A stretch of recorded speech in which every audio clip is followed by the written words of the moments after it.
welcome to Education, Leadership, and Beyond, Surviving and Thriving. My name is Andrew Murata, host of the show, and excited to be here with you live here on Facebook, live on Twitter, live on Instagram, and a proud member of the Education Podcast Network, Voice Ed Radio Canada. Wherever you're taking in your podcasts, we appreciate that. Welcome to our live viewers jumping in here tonight. It is Tuesday night, the 27th of February. Excited to get rolling. Excited to talk to my friend Uriah Tolbert from Kentucky, Crabbe Elementary. He's a principal there. Him and I connected at KASA, their event, their summer leadership event, and excited to hear about his journey. Excited to talk to him about the work he's doing, not only helping kids in school, but he's also helping kids personally, his own life, foster child, adopting a child, and just doing great things for kids. And you got room at my table when you're doing that for kids. So I'm excited to talk to Uriah here in a minute. I do want to give a shout out to our sponsor of the program. It is IXL. Here is a brief introduction or a description of IXL, and we appreciate them sponsoring the show. Hang tight. Hey friends, Andrew Murata here, Surviving and Thriving. And I want to thank today's sponsor for the podcast, IXL. Discover the power of data-driven instruction in your school with IXL. It is the most widely used online learning and teaching platform K through 12. It gives you everything you need to maximize learning, from a comprehensive curriculum to meaningful school-wide data. And IXL's diagnostic is research proven to be a strong predictor of performance on standardized assessments, including NWEA, MAPS, STAR, iLearn, just to name a few. And the best part, everything I just mentioned is all integrated into one platform, so you can simplify your EdTech tools. Visit IXL.com to lead your school towards data-driven excellence today. The link is in the show notes. And again, I want to thank IXL for sponsoring Education, Leadership, and Beyond. All right, friends. Again, a shout out to IXL sponsoring the show. But let's get started. We're going to meet Uriah here in a minute. If you are watching the show live, leave us a comment. Let us know where you're listening or watching from, and say hello, and certainly give a shout out to Uriah. The opening concept here, helping others. It's an amazing return on investment. Sometimes, right, our plate is so full, we just can't, feel like we can't help anybody else, right? I can't do any more. But that return on investment, that us pouring into other people, helping other people while we're on our own journey, is an incredible return on investment. Uriah is giving of his life in so many ways. And I want to, again, hear these stories of how he's helping these children and raising these kids. There's a return on our investment. When we help others, it inspires us. It helps us grow. It helps our hearts get bigger. And with the work that we're doing, that we can continue to serve. So think about that. How can you help others? Because it's going to help you on your journey. When you help enough people, you're able to grow and help yourself along the way. So our opening concept there, Uriah is doing that. Enough of me talking. Let's bring him into the stage here. Let's bring him into the program. Uriah, welcome to Education, Leadership, and Beyond. Hey, thank you for having me. It's nice to see you. I know we hit a foul tip the first time. I overbooked. I screwed up the date. You were so patient, so forgiving, and we finally made it here. It's all good.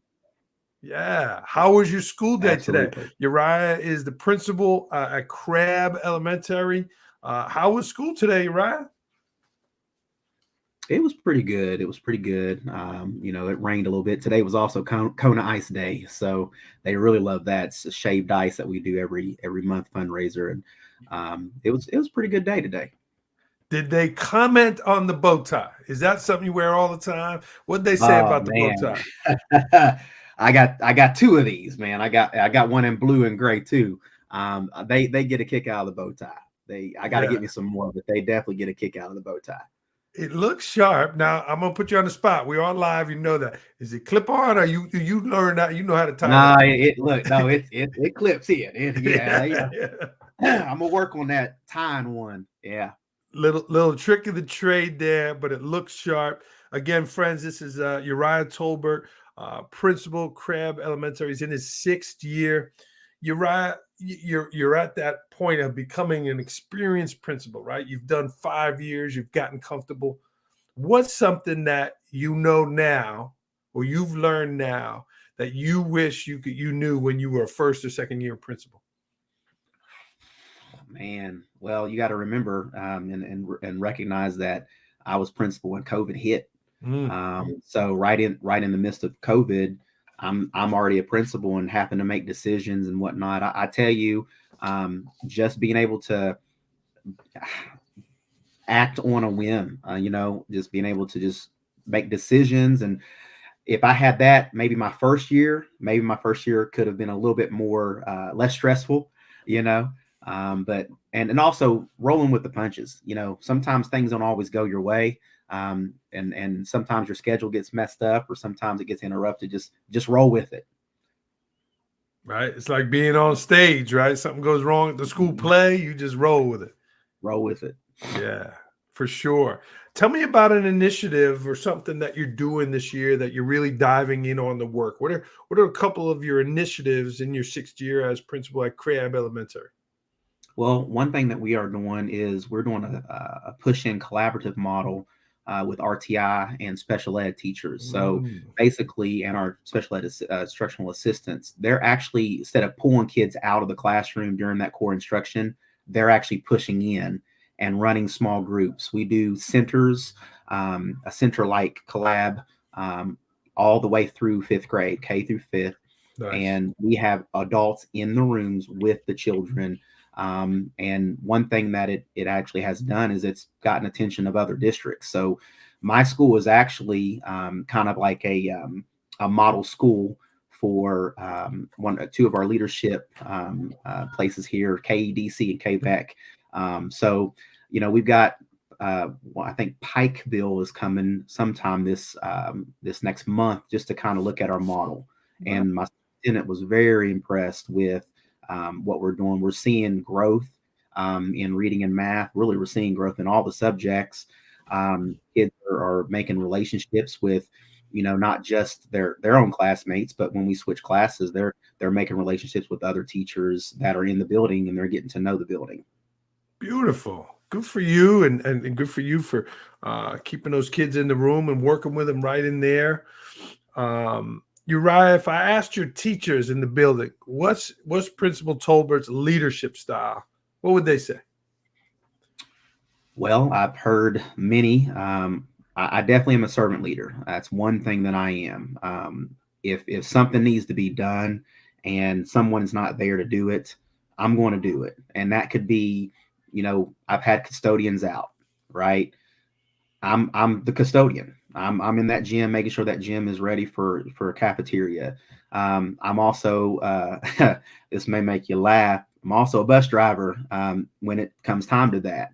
My first year, I had 4 buses for my school, and we had such a large bus shortage that first year that in February of that same first year, I got trained and got my CDL, and so I'm used as a bus driver as well. Wow, the principal picking up the kids.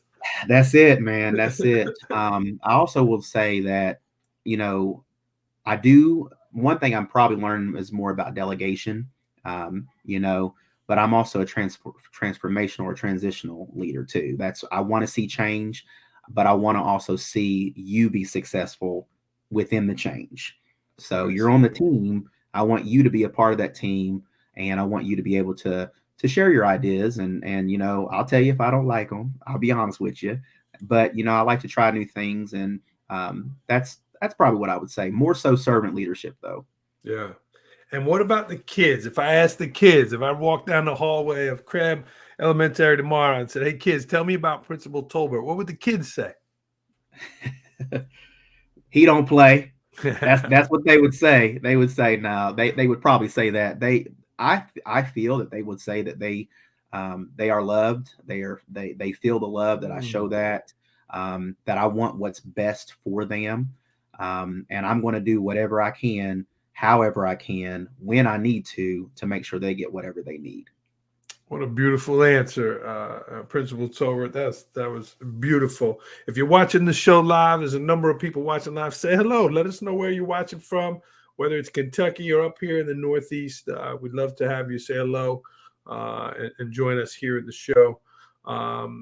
Uriah, you grew up in some challenging circumstances, poverty and some other challenges growing up.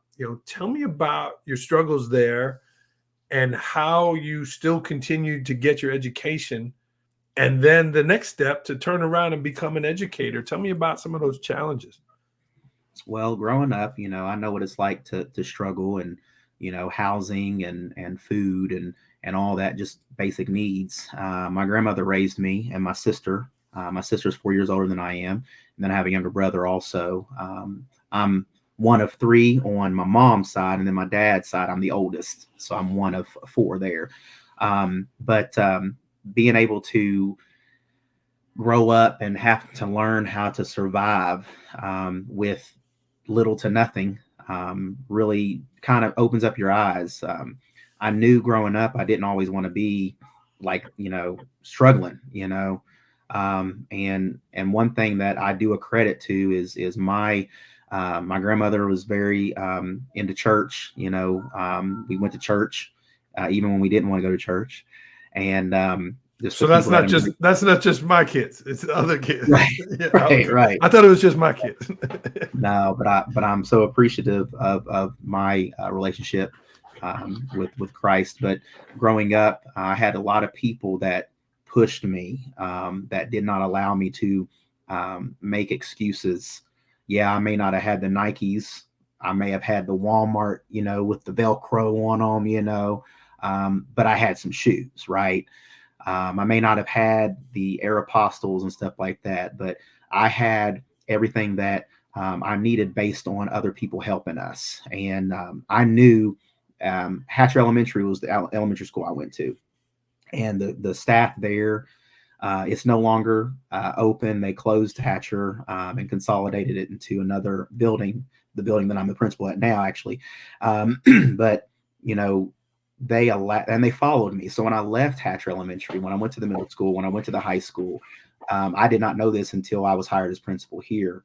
But the Hatcher staff followed me. They paid for my trips, for my school trip. Wow. I didn't know. I was able to go to Disney. Yeah, they follow me. And the crazy thing is, I did not know until my former principal, Linda Ferguson, who lives here in Ashland. She told me. She came to my office and brought me a little clipping from the newspaper article that they did, and she told me that, and I was just like, that's how I got to go to the Florida Keys for Sea Camp. That's how I got to go on our 8th grade team trip to Disney. And it's just amazing. I did not know this. But that pushed me, even before knowing all that pushed me to want to help others. If I didn't have the help, I would not be where I'm at right now. I grew up without a father. I grew up, my mother did not raise me, and then once my grandmother passed, my aunt did, but still there was no room for excuses. And I think even the struggle there really helped me understand that I can make it out, and I will make it out. So it's just, I can name a lot of people: Dan Boyer, Susan Boyer. Those were my music teachers. And I really developed a strong relationship with those two individuals as well. I went to school. I play cello. I play piano and organ and stuff too for my church. But I started in 7th grade playing the cello. And that was just something that Mr. Boyer pushed me in and really showed me and guided me through my love of music, because I've always loved music. My first instrument, minus the little flutophone that you play in elementary school, was actually the ukulele. I used to play, as a kid. Yeah. And believe it or not, I didn't own a ukulele, but my principal at the time, Linda Ferguson, her daughter had one, and so she allowed me to use hers, and I would play during lunch and assemblies, and and they paid for lessons. I didn't have to. just so many people have just touched me, man. They just been there for me. Beautiful, beautiful story. I got goosebumps listening to it, and that's beautiful how they kind of followed you along, and they must be so proud looking now at where you are and what you are doing. Absolutely. I'm my third grade teacher, Linda Cannon. She still is in education, even though she's retired. She sends me things every now and then. She's come to see me. And one thing that Miss Cannon, I love Miss Cannon. I'm just saying she just did so much for me, and at Crabbe, and for her to still be in education and to come and see little old me. Like I said, my principal at the time, Linda Ferguson, came to see me. I've had teachers come and see me. Diana Pinnock came and saw me. She was my sixth grade teacher, my first year there. Kathy Queen, my fifth grade. I mean, there's so many. Rhonda Smith. There's so many. Susan Crump. Sandy Crump. Excuse me. I tell you, there's just so many. That still to this day acknowledge. Larry Bailey. I mean, I can throw some names out there all day. Beautiful. And again, you are return on investment, right? What you're doing now, and I spoke in the opening concept, you have not only helped raise your godson, who calls you dad, you have adopted a third grader named Uriah Tolbert II. And you've also a foster father for two other children, kindergarten and fifth grade. Yes. Incredible, Uriah. Tell me about giving back to help these young people. Man, it all goes back to the fact that the people from Hatcher Elementary showed me what kindness was, what giving back was. And like you said, return on investment. A lot of people counted me out just because of how I was raised and what I was raised in. I was raised after my grandmother passed and my aunt took over. We lost the house that we were renting because my aunt couldn't pay the bills.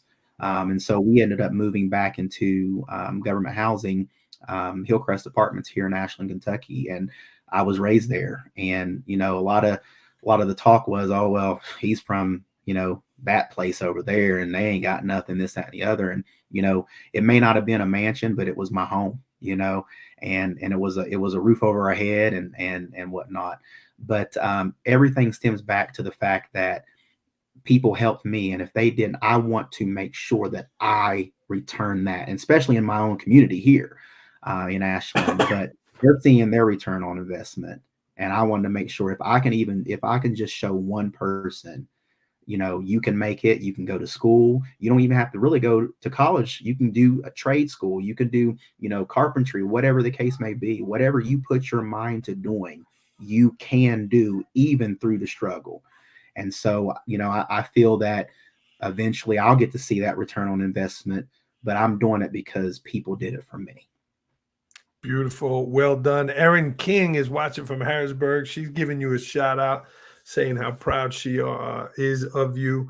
Uriah, music was your first love in education. You were a music teacher. When did you scratch the surface there with leadership, and kind of what made you kind of go down that principal role?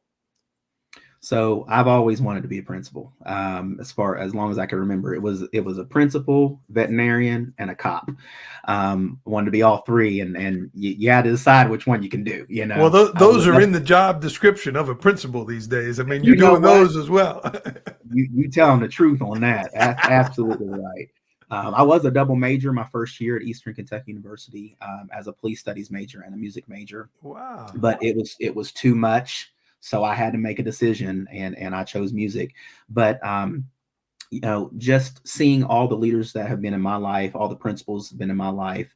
And I know I keep going back to Linda Ferguson, but, she doesn't realize how much she really impacted me being a principal.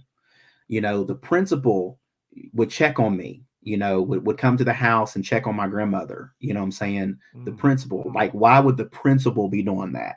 They got more things that they need to be doing dealing with school, but she was a principal who cared outside of Hatcher. And, that's a lot of my things that I do was influenced by her. She took me and got me pictures on a real horse. I'd never been on a horse. Wow. I had a cowboy outfit on. I'm not going to show y'all the picture though, but my sister posted it on Facebook a few years back. You know, things like that, and you know, I've always said I want to be in a position to where I can be a giver. And so, you know, I wanted to make sure that those who are less fortunate, because I grew up like that, had a chance, at least a chance to do something maybe they never done, or have something they may have never had. And so I've always wanted to be some type of leader, principal. And I kept it up. And I knew going to school, when I got my bachelor's and I started teaching, even others had seen the potential principal in me. I remember my first principal, Monica Eversole. She actually encouraged me to want to be what is called a PSA, which was basically a school assistant, almost like a professional staff assistant, basically assistant principal. And all you needed was a degree, you know, in education. And so she was talking about that, and then that district went away with that, and so now you had to have a instructional leadership, you know, certificate. And then we had some interim principals in between her and my next principal, Tawanya Jones. She actually told me my last day, my last year, my last evaluation. I remember walking into her office at Yates Elementary, sitting down. She come in behind me, and before she sat down in her chair, she said, "I'm going to need you to start your principalship." And I never will forget that. I get chills thinking about that now, because that I didn't know that was going to be my last day or last year at Yates Elementary as their music teacher / interventionist. But that summer I was hired. I was sought out actually for the PGS coach job at Mary Todd Elementary, where that was more of an pre-administrative role, dealing with discipline and behavior. It's just crazy how things, you know, came together. Awesome. And I mentioned in the opening of the show, we met at KASA. You came to the Surviving and Thriving session there. What was the takeaway for you, Uriah, from that? What was something, you know, that you took away from that conference that you said, man, I want, and you started doing at Crabbe, something maybe that you weren't doing or something that you added? Well, I'm going to be selfish and just shout you out right now. Your session was my favorite session. It was my favorite, and your energy, your drive, your passion, you showed it. I mean, and my first year teaching, that's been me. I have been the same as a teacher through a PBIS coach, PBGS coach, to now principal. I like to have high energy. I like to, because you know your building, your energy is matched by your principal, your leadership, right? Oh yeah. And so that particular year when I saw you, I kind of felt like I was kind of running out of gas a little bit, you know. And everybody was talking about, yeah, you should go to this session, and I went, and just there were so many things that you gave us to do. I couldn't do everything because I mean, we'd be here all day telling you, but I took a lot of the things going back. You had mentioned about being more visible in the building, and not caught up in just being in the office and paperwork and this and that. So I got a cart, and I put my computer, and I have a rolling cart that I use now to carry my computer around and just walk there.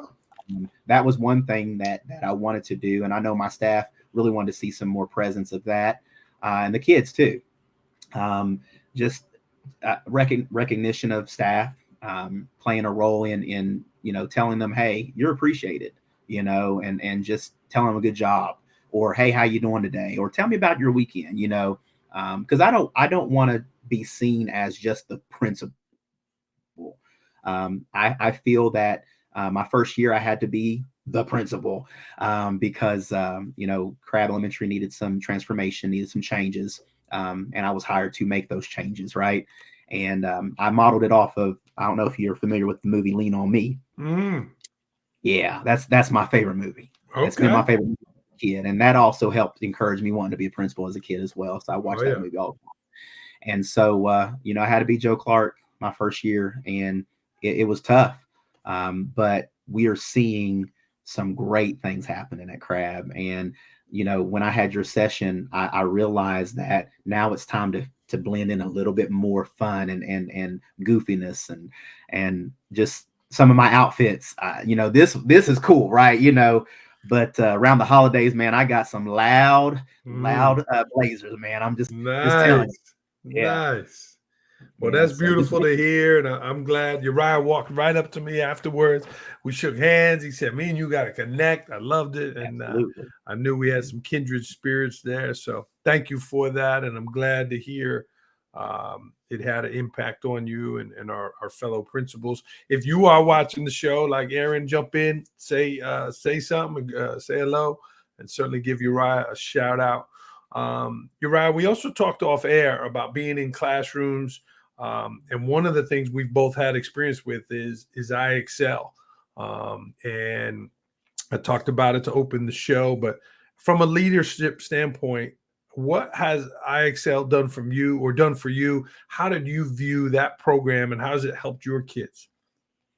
Well, we used it a lot. The kids can tell you all those IXL assignments been seen. But we have saw a huge increase, especially in our math scores in third grade. Third grade, particularly all grades, but third grade really heavy on IXL. And this year we saw a huge reduction in novice. So I do accredit IXL for all the not, I won't say all the success because there's supplemental things too, tier 1 instruction, core instruction, but definitely saw the work that was put in, saw the results that with our data. Awesome. Very cool. Uriah, we bounced around on a bunch of different topics. You mentioned about before you became principal, you were a behavior specialist, behavior interventionist, PBIS coach.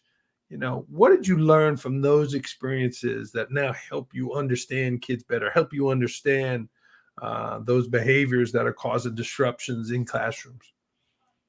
So behavior is a language. That's one thing we have to understand. When a child is acting out, and this could be even said your own children at home, when a child's acting out, they're trying to tell you something and they're having a hard time putting words in it.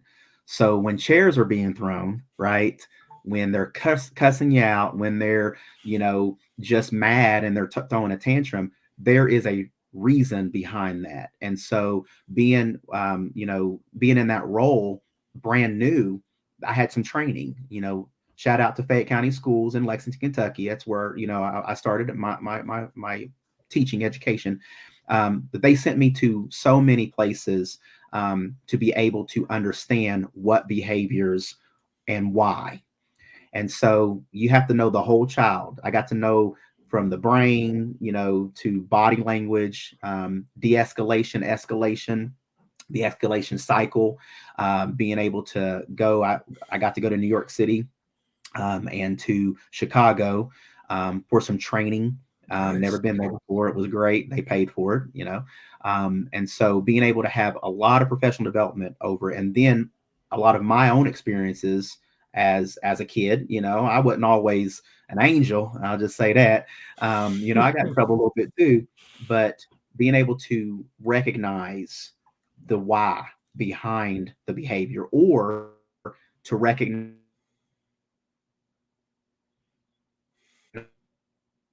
it before it does happen, was something that I learned through that experience. Because Mary Todd Elementary, that was a difficult school when I got there. We had high suspension rate.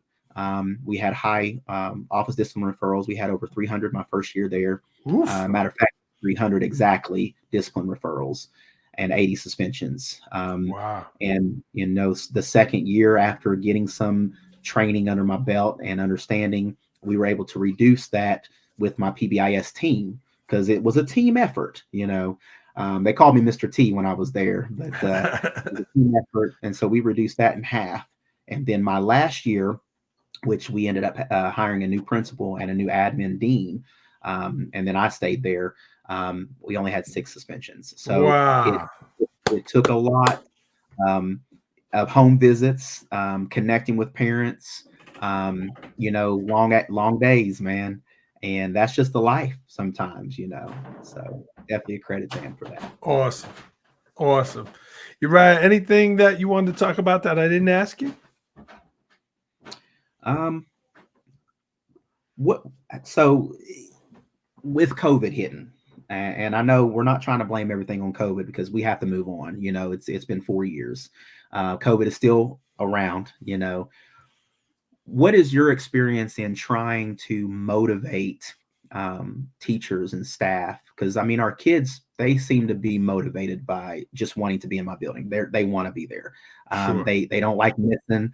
And elementary, it's not their fault if they're not at school or if they're late because they're not driving. So what are some things that you have done maybe in the most recent couple of years to motivate and encourage your staff? Yeah, that's a great question. And right, it's something that we're all, no matter if you're in Kentucky, you're here in New York, something we're all challenging when certainly COVID took the wind out of our sails a little bit. Yeah. Two things come to mind, Uriah. The first one, I said people aren't tired because they're working too hard. So they're certainly working hard, but they're not too tired Mhm. because of that. They're too tired because they're not doing the things that rise their passions. They're not doing the things that light their fire. What are those passions that your teachers have, and how can they be part of their school day? I have a teacher that loves Indiana Jones, and he Okay. has turned his whole classroom into like an Indiana Jones film and the activities they do. And he shows clips and he does all kinds of adventures in the learning based around Indiana Jones. He is doing something he's passionate about, and the second thing, Uriah, I think is raising the profession. Teachers need to be paid more. Teachers, their respect level for teachers. So how can we do that, right? What are some benefits and things that we can do for teachers? Here in my district, they just got one of the biggest contract raises they've ever had, and they deserved it. Our teachers deserved it. We're trying to make Port Jervis a place where teachers want to come and work. So paying them more money, different benefits of the job that make it desirable to come there. We're trying to make Port Jervis schools a place where people want to come to be versus they're dying to get out, kids and staff. So I think just raising the overall professionalism, making sure they have the resources they need, and then supporting them in that journey, right? There's no gotchas, right? We're not trying to Right. gotcha. If something's not good enough, we're going to have a conversation about it and look to improve it. But we want to support you on your journey. So I would say those two things. But you're right. That the motivation in some is not there after COVID, and it's our job to keep growing that and developing that. Yeah, Excellent. good I question. like Thank the you. Indiana Jones thing though. We used to do classroom transformations, and again, pre-COVID, and my staff. I feel my staff know I want to support them, and we have money to spend to help supplies, and I want them to just go big. I'm an extra person, and I like to do extra things. I just be extra, overboard. Mhm. So I appreciate that. Now you said support, so like that word is such. There's so many things that you could put in there. So support financially, right? They make sure they have the money for the resources. Mhm. But does that support just lie, in the school setting? Is that something that you do even outside the school setting? Well, and you mentioned it earlier too about knowing their lives, knowing about them. I told the story when you were at my session there of my superintendent calling, not knowing that my dad had passed away. But Yes. that call, knowing about your staff, knowing the celebrations they're having, the babies that are being born, the weddings they're having, the college graduations, right? Knowing those things, but then also the losses in their life and being there. And Maybe if they're having medical appointments because they're taking their mom. Maybe, like you said, you do cover that last period class, and they don't have to take a sick day or a half a sick day that you're going to cover, and let them go a little early because they're going to take their mom. I think it's important that we do know those things. Some people are private, and that's okay. But being there and being a great listener, my wife in the other room there is the best I know. She's incredible, right? So support, like you said, looks a lot of different ways, not only in the school building, but outside. I mean, think about people, even their pets. A friend of mine just lost his dog. He's devastated. And my heart goes out. The man's best friend. And so knowing those things and being understanding of them, I think are certainly things that we need to be cognizant of. Yeah. Okay. Good stuff, man. I appreciate you. We got to get you running a podcast here soon. I got one more for you, Uriah. I got one more. Again, my surviving and thriving theme. I want to take out the word and I got surviving blank thriving. And what are you putting in there? What's that word? What's that action? What's that mindset? What's that behavior that you're putting in there that's going to help you not only go from surviving, but to thriving? Well, I don't think you could survive without thriving. So I would put the word with in the middle of that. Surviving with thriving, pushing yourself to make sure that the job is done, pushing yourself to make sure that the need is met, and being selfless, being selfless with that, making sure that maybe sometimes you got to put your needs, to the side, or your wants to the side. As a principal, we have to sometimes put our personal life on the back burner for just a few minutes or just a little bit so someone can talk to us, after hours or whatever. So that's what I would say with you can survive with thriving. Uriah Tolbert, everyone. Uriah, before I let you go, we're going to get to rapid fire. These are quick answers. First thing that comes to mind. I know you're in the South, but this is quick action. Are you ready? Yes, let's do it. Let's do it. Here we go. Last book you read.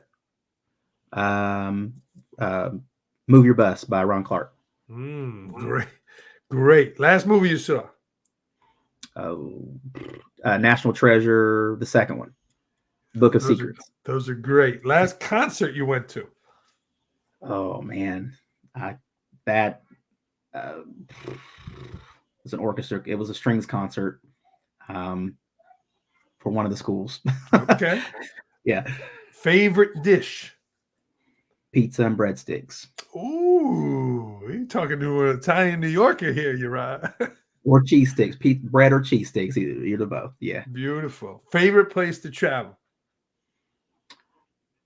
Disney World. You like it? That's where dreams come true. That's right. You could be a kid again. This summer, we're turning the corner. Winter, we are turning. It's almost March. This summer, I will fill in the blank. Take time to relax and enjoy life. Beautiful. A pet peeve of yours? I can't stand someone to lie to me. You got some of that going on, right? Scratch a lie, find a thief. I can't stand somebody going to lie to you. They're going to steal from you. We work in schools. It happens. A recent victory you want to share? Like personal or just like in general? It's you, man. You to start a show. Well, I presented at our board meeting last night, our CSIP, and I was able to explain to them about our increased test scores.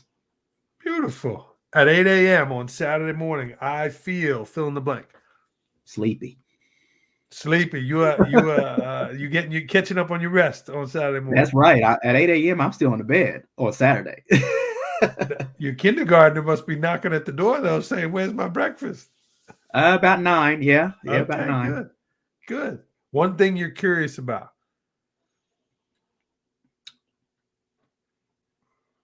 What's going to happen tomorrow? Elementary principal. That's an often question, right? That's a question you get often. Yeah. Right. Shout out to Sandy Crump. She's watching as well. Something about Uriah Tolbert that people do not know about.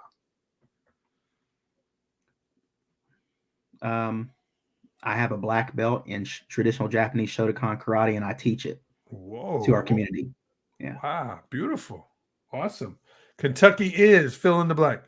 My home. All right. These are choices. You got to pick one or the other. All right. You ready? Mm-hmm. Cheeseburger, taco, or empanada? Cheeseburger. Long walk or gym workout? Gym workout. Beach, pool, or lake? Beach. KU, Louisville, or other? UK. UK. So it's not KU. Sorry, that's Kansas, right? No, UK. Kansas is KU. That's, I mean, we'll take it. UK. Book or audio book?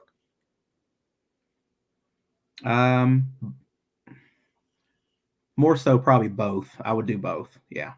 But I have to choose one. It'd be audio. Go ahead and do audio. Yeah. You're on the move. Series or movie? Movie. Winter or summer? Winter. Morning or night? Night. Cash or credit? Credit. Cookie or donut? Oh, cookie. Cookie. Coffee or tea? Tea. Oh, okay. Mm-hmm. And surviving or thriving? Both. You got to have both. You can't have one without the other, man. With, baby, with. This is my friend Uriah Tolbert. Did a great job on the podcast here. Crabbe Elementary in Kentucky. Uriah, I love quotes. I use a lot of them. What's a quote that is meaningful to you? Well, I'll tell you one that I looked at today, and it really, I wrote this down. Education is the passport to the future, for tomorrow belongs to those who prepare for it today. And that was Malcolm X who said that. Well, you're an example of that, about diving into your education and giving back and certainly breaking that cycle that you came from as a youngster. So we appreciate you, Uriah. Stacy Lyons is giving a shout out. Yeah, she says that he knows each and every one of our children and where they live. Nice shout out there, Stacy. Thanks for that. Uriah, how can people get in touch with you? They want to learn from you. They want to get in touch with you. What's the best way people get in touch with you? I'm on Facebook. I'm on Facebook as Uriah Tolbert. You can send me a message there. I usually respond with that. You can email me, my first name dot last name at ashland.kyschools.us. And then we can kind of go from there.